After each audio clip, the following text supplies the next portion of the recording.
What happens when a Hollywood legend meets a host willing to do anything for headlines? Last night, viewers witnessed an unforgettable showdown when Clint Eastwood sat down with George Stephanopoulos for what was supposed to be a routine promotional interview. Instead, it turned into one of the most tense and dramatic moments in television history. The evening began innocuously enough, with Eastwood settling into the guest chair under the warm studio lights, his hands folded calmly in his lap. At 94, the actor and director still commanded a presence, his steely blue eyes alert.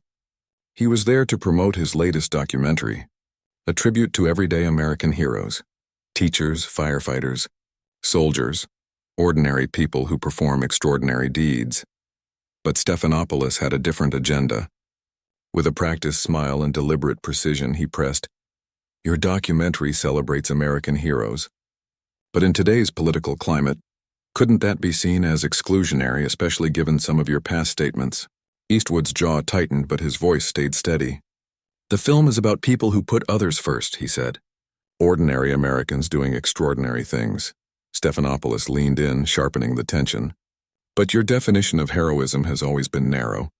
Remember the empty chair at the Republican National Convention? Some might argue that wasn't heroic." The audience fell silent. Even the crew seemed to sense the shift. Eastwood responded with measured patience. "That was political commentary. I've never claimed to be a hero. I'm an entertainer with opinions like anyone else." The host laughed, but it was a cold laugh. "Come now, Clint. You've used your platform to influence elections. Doesn't that come with responsibility? Especially when your opinions are controversial?" Eastwood's composure, legendary for decades of dealing with Hollywood politics, began to crack. "I speak my mind," he said. "I don't apologize for my convictions. If that makes some uncomfortable, maybe they need to examine why the truth bothers them." Stephanopoulos pressed further, citing protests, immigration, and civil rights movements, implying Eastwood's words carried divisive weight. The legendary actor's hands clenched the armrests. "Context matters, George," he said quietly. "You can't take quotes from years ago and twist them to fit your agenda." By the commercial break, the tension was palpable. On return, Stephanopoulos dove back in, determined to corner Eastwood on political matters. "Your definition of heroism seems to exclude certain groups," he said. "Activists, protesters, immigrants, don't they deserve recognition too?" "They do," Eastwood replied sharply. "But you're twisting this into controversy for ratings. That's all this is about." The exchange escalated, voices rising in intensity. Stephanopoulos challenged Eastwood on America's institutions and injustices. Eastwood responded with decades of lived experience. "I've seen this country at its best and worst," he said, voice heavy with history. "I've watched it grow, struggle, and fight to live up to its ideals. I won't let anyone reduce that to a soundbite or a headline." The studio was electric. Cameras paused. Even the audience seemed to hold its breath. What began as a simple conversation about a documentary had erupted into a confrontation that no one would soon forget. And yes, we've made mistakes, terrible mistakes. But we've also done something no other nation in history has. We've constantly tried to get better. "But have you tried to get better, Clint?" Stephanopoulos cut in, voice rising. "Or have you just dug yourself deeper into views that many Americans find outdated and harmful? Your comments on gender equality, climate change, social programs, they paint the picture of someone left behind by progress." Eastwood's eyes flashed. Left behind by progress. "Son, I was making movies about racial reconciliation when you were in diapers. Exploring redemption and second chances, while your idea of journalism was reading other people's homework. Don't lecture me on progress. But actions speak louder than movies, don't they?" Stephanopoulos shot back, smirking. "And your actions, your endorsements, your public statements tell a different story. They show someone more comfortable with the America that was than the America becoming." The pretense of objectivity was gone.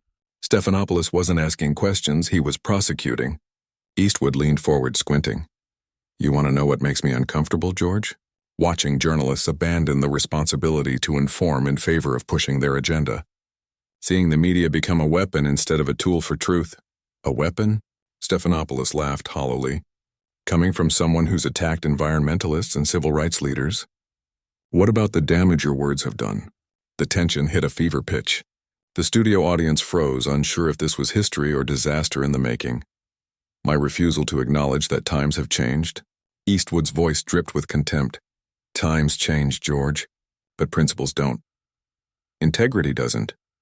Right and wrong don't shift just because it's fashionable to pretend they do. Stephanopoulos leaned in, and there it is, ladies and gentlemen. The real Clint Eastwood, the man who believes his perspective is the only valid one.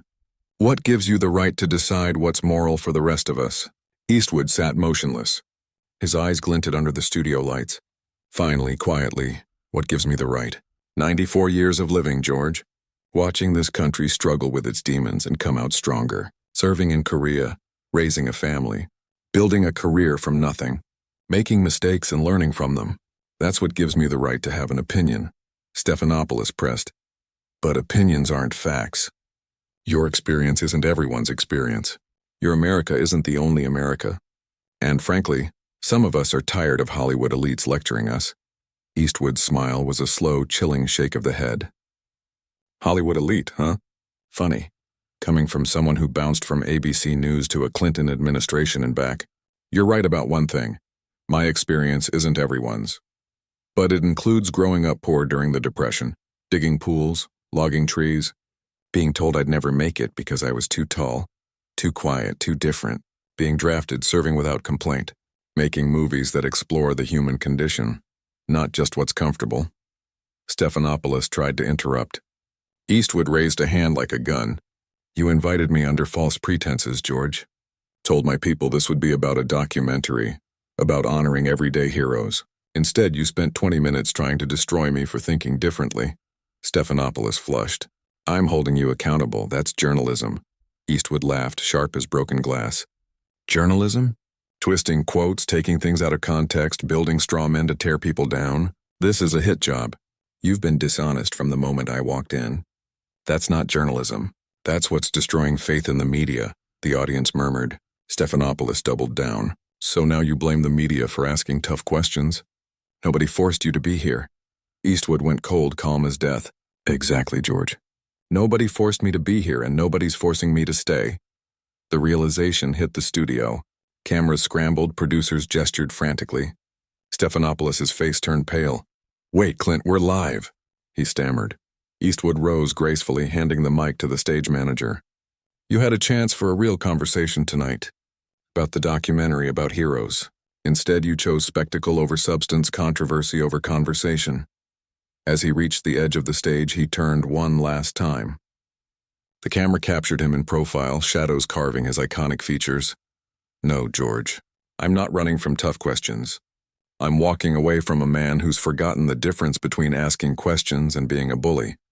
Between journalism and this circus. I'm too old and too tired to waste time explaining it to someone who doesn't want to understand. Eastwood walked off the set. Silence hung in the studio, broken only by the stunned whispers of an audience that had just witnessed integrity leave the room. Stephanopoulos sat alone, grasping at his composure. The moment had already passed into legend.